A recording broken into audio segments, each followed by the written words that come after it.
Hey everyone, welcome back to the channel, and today we've got a pretty fun one. From my BG season rewards, I pulled a 7-star Odin, and I tested him for about 15 minutes, and then decided to use my generic 1 to 2 gem from the Necropolis on him.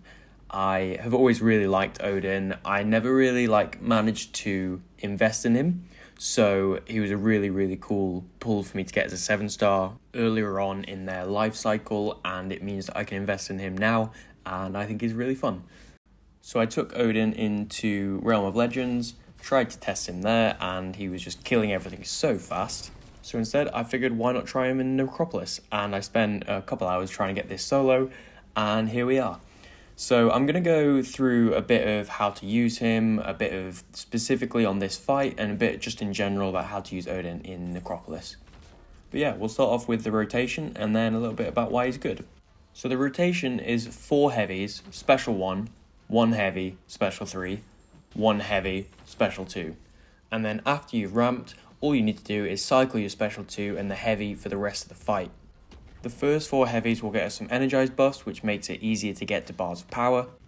The special 1 will get us a true strike and a bulwark buff. The true strike will let us counter the evade on this node. Every medium has a 50% chance to be evaded, which is not good.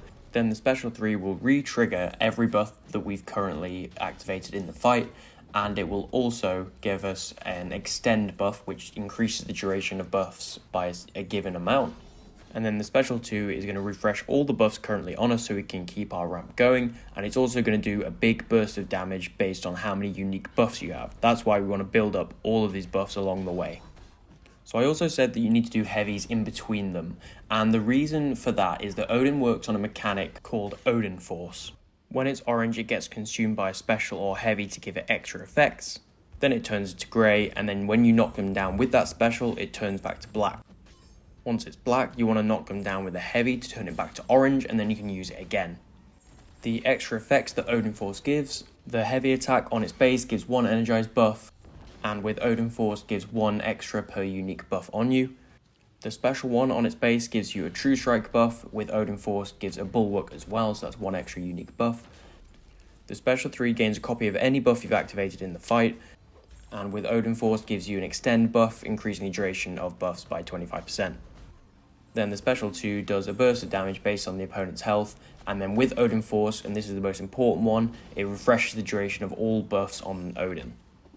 So that's why you want Odin Force for your specials. It's the most important thing. If you miss out on it, specifically for the special 2, you're going to have a really tough time. You're going to have to re-ramp, whether by a special 1 to get more true strike, or by a special 3 to re-trigger all the buffs.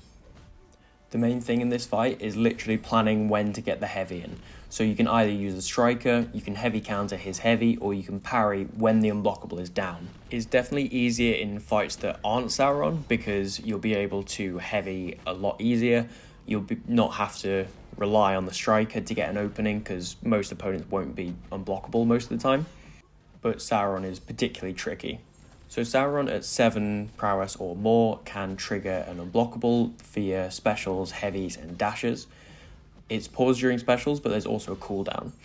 However, with his Necro specific nodes, it's also paused when you crit, and whenever you crit, he gains an extra prowess. So he's going to get to the unblockable quicker, and it's going to last longer.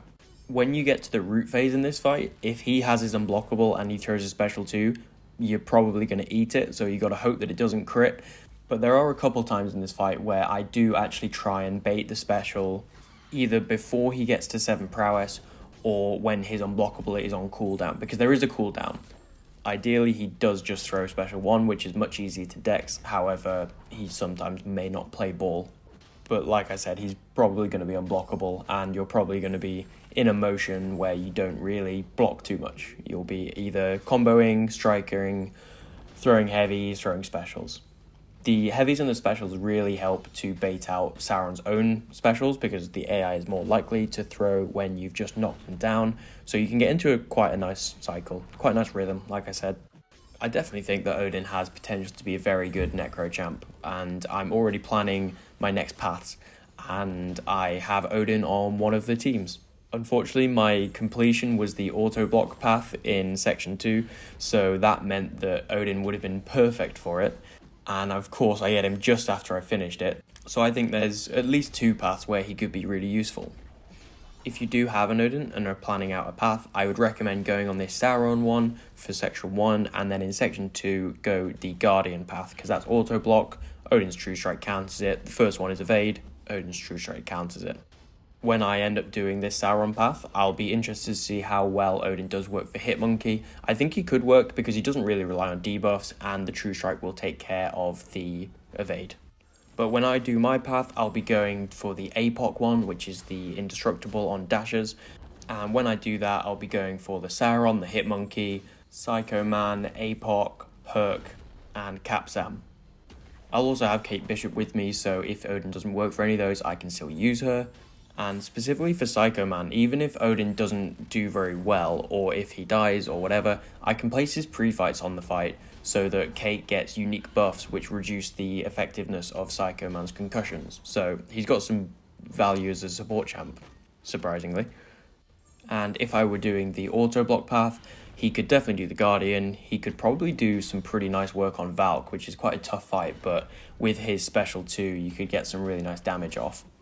You could probably do the Red Guardian with him. That's a little bit more tough to work around the shield, but I definitely think Odin could work. The only thing that you really need to watch out for with Odin in Necropolis is his Odin Sleep. So at the start of the quest, Odin gets the benefits of Odin Sleep, which is an aptitude buff at the start of the fight. It increases the Fury potency by 15%, armor up and precision, but Fury's the main one. But it's also just one unique buff, which means that because his special 2 is based on the number of unique buffs he has, you lose out on a little bit of damage if you don't have Odin Sleep. It's the difference between like a 290k special 2 and a 320k special 2, something like that. And of course, you lose a bit of the benefit of the Fury. I think you can stack 2 of them, so you lose out on 2 15% Fury aptitudes. So like I said, you get it at the start of the quest, and then you lose it. However, whenever Odin's teammates win a fight, at the start of Odin's next fight, he'll get Odin's Sleep effects. That sounds a little bit weird, but it just means that as soon as you win a fight with someone else, you're fine. You get it back. To be clear, I think Odin will be fine to be used for a fight without Odin Sleep, but it's just something I wanted to call out. You can even use the Striker. I'm using a Thor Striker on him at the moment to get an aptitude buff, which makes up for one of the unique buffs anyway. And besides, in the run that I'm planning, Odin is only ever taking 2 fights in a row once. All others have another opponent in between those fights, so I'll use Odin, hopefully solo. If not, I'll finish the run with someone else and get Odin Sleep back. Or I solo with Odin and then someone else takes the next fight and then I get Odin Sleep back anyway. And again, for the run that I've got planned, I've got backups for any fight that Odin's going to be taking, just in case he doesn't work or if he doesn't do as well as I thought. But in any case, you can see that we're about to finish this fight here. One more SP2 should do it, and there he goes. I was incredibly satisfied because I'd done this fight lots and lots of times trying to get the solo. I got him to 1% once and he threw a special 3. I just couldn't quite finish off, and I was literally like one light hit away from my special 2 to close it out. So yeah, a lot of attempts on this one. Very happy to get the solo. But in any case, I'm really looking forward to using Odin for a path when I can get some items up for my next one. I love him at rank 2, he's probably going to be my first rank 3 Cosmic, and I'm excited to see what he can do all over the place. So yeah, thanks very much for watching, and I'll catch you in the next one. Cheers.